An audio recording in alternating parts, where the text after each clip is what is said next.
Hi, hello, வணக்கம். இன்னைக்கு Sony லைவ்ல தமிழ் டப்பிங்ல ஸ்ட்ரீம் ஆயிட்டு இருக்கிற மலையாள படம் தான் பள்ளி சட்டம்பி. இந்த படம் எப்படி இருக்கு பார்க்கலாமா வேண்டாமான்னு வாங்க பார்க்கலாம். இந்த படத்தோட கதை என்னன்னா, படத்தோட கதைக்களமே 90ஸ் 50ஸ்ல நடக்கிற மாரி தான் கதைக்களம் வந்து அமைச்சிருக்காங்க. கேரளால முதல் முறையா கம்யூனிஸ்ட் அரசாங்கம் ஆட்சிக்கு வர்ற டைம். அந்த சமயத்துல தேவாலயங்கள் இருக்கிற ஊர்ல உள்ள மக்கள் எல்லாம் என்ன நினைக்கிறாங்கன்னா, கம்யூனிஸ்ட்டுகள் நம்ம ஊருக்குள்ள வந்தா நம்ம தேவாலயங்களுக்கே ஆபத்து வந்துரும். அதனால அவங்கள உள்ளே விடக்கூடாது, அடிச்சு விரட்டணும்னு முடிவு பண்றாங்க.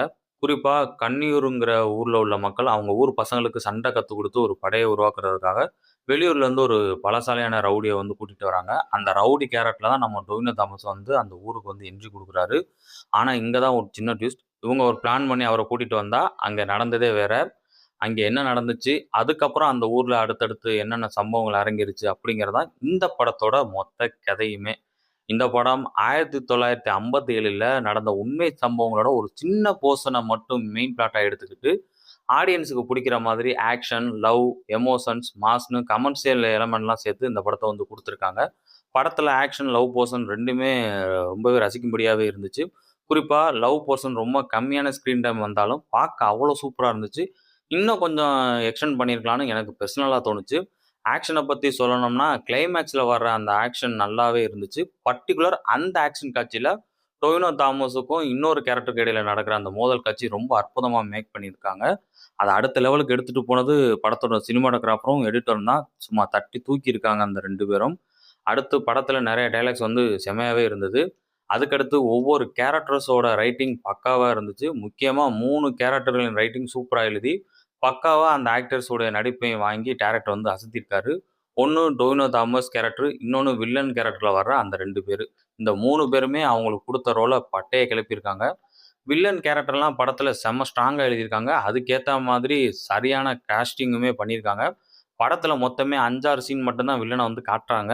ஆனா வர்ற அந்த அத்தனை சீனையுமே அந்த ஆக்டர் வந்து கலக்கிட்டு போயிருக்காரு. அது யாருன்னு நான் இங்க ரிவீல் பண்ணல. படத்த பாருங்க. கண்டிப்பா ஆச்சரியப்பட வைப்பாரு. வேற லெவல் பெர்ஃபார்மன்ஸ் அவர்கிட்ட இருந்து. டொவினோ தாமஸும் எமோஷன், லவ், ஆக்ஷன் எல்லாமே பட்டைய கிளப்பியிருக்காரு. மத்தவங்க அவங்களுக்கு குடுத்தத நீட்டா பண்ணிட்டு போயிருக்காங்க. இப்போ படத்துல எனக்கு தெரிஞ்ச ஒரு சின்ன மைனஸ் என்னன்னா, படம் 2 மணி நேரம் 8 நிமிஷம் ஓடுது. ஆனா கடைசி 30லிருந்து 35 நிமிஷம் தான் உண்மையான கதைக்கே அவங்க ஜம்ப் பண்றாங்க.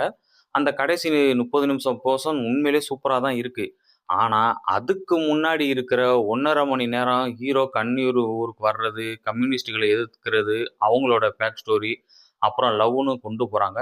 இதுக்கு பதிலா சில சீன்கள கட் பண்ணிட்டு, அந்த கிளைமாக்ஸ் போர்ஷன இன்ட்ரோல் பிளாக்கா வச்சிருந்து, செகண்ட் ஹால்ஃப் முழுக்க வில்லனுக்கும், ஹீரோவுக்கும் நடக்கிற மோதல காட்டியிருந்தாங்கன்னா, படம் இன்னமுமே தரமா இருந்திருக்கணும்னு நான் நெனைக்கிறேன்.